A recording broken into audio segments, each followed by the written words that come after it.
പാലക്കാട് എലപ്പുള്ളിയിലെ വൻകിട മദ്യനിർമ്മാണശാല തുടങ്ങാനുള്ള സർക്കാർ നീക്കത്തിനെതിരെ പല കോണുകളിൽ നിന്ന് പ്രതിഷേധം ഇപ്പോൾ ശക്തമാകുന്നുണ്ട്. മാർത്തോമാ സഭ കൂടി ഇപ്പോൾ ഈ നീക്കത്തിനെതിരെ രംഗത്തെത്തിയിരിക്കുകയാണ്. മദ്യനിർമ്മാണശാല തുടങ്ങാനുള്ള തീരുമാനം നാടിനെ നാശത്തിലേക്ക് തള്ളിവിടുമെന്ന് സഭാധ്യക്ഷൻ ഡോക്ടർ തിയഡോഷ്യസ് മാർത്തോമാ മെത്രാപ്പൊലീത്ത വ്യക്തമാക്കി. സർക്കാരിന്റെ പ്രധാന വരുമാനം മദ്യവിൽപ്പനയാണെന്നും വിമർശനം.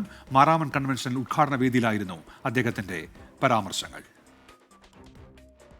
ഉൽപ്പാദിപ്പിക്കുന്ന ഫാക്ടറിയായി കേരളം മാറിയിരിക്കുന്നു എന്ന് പറഞ്ഞ മാർത്തോമാ സഭാധ്യക്ഷൻ ഡോക്ടർ തിയോഡോഷ്യസ് മെത്രാപ്പൊലീത്ത എലപ്പുള്ളിയിൽ വൻകിട മദ്യനിർമ്മാണശാല തുടങ്ങാനുള്ള സർക്കാർ തീരുമാനത്തെ തുറന്നു വിമർശിച്ചു. സർക്കാരിന്റെ പ്രധാന വരുമാനം മദ്യവിൽപ്പനയിൽ നിന്നായതിനാൽ മദ്യ ഉപഭോഗത്തെ സർക്കാരും ഇന്ന് പ്രോത്സാഹിപ്പിക്കുന്നില്ലേ? പാലക്കാട്ട് ബ്രൂവറി തുറക്കാനായി സർക്കാർ നടത്തുന്ന നീക്കങ്ങൾ ഇപ്പോൾ തന്നെ മദ്യത്തിൽ മുങ്ങിയ ഈ നാടിനെ സർവനാശത്തിലേക്ക് നയിക്കുമോ എന്നതാണ് നമ്മുടെ ഉത്കണ്ഠ. മുണ്ടക്കൈ ചൂരൽമല ദുരിതബാധിതർക്കായി സമയബന്ധിതമായി കർമ്മ പദ്ധതി പൂർത്തിയാക്കാൻ സർക്കാർ ഇച്ഛാശക്തി കാണിക്കണം.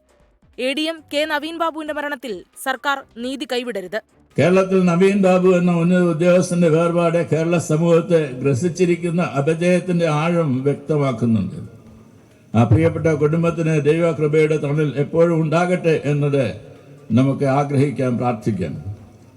സർക്കാരുകളും നേതൃത്വമുള്ളവരും ഒരു സാഹചര്യത്തിൽ നീതിബോധം കൈവിടരുത്. മതനിരപേക്ഷതയും ജനാധിപത്യവും വെല്ലുവിളി നേരിടുന്നുവെന്നും ഇത് ചെറുക്കണമെന്നും മാർത്തോമാ സഭാധ്യക്ഷൻ ആഹ്വാനം ചെയ്തു.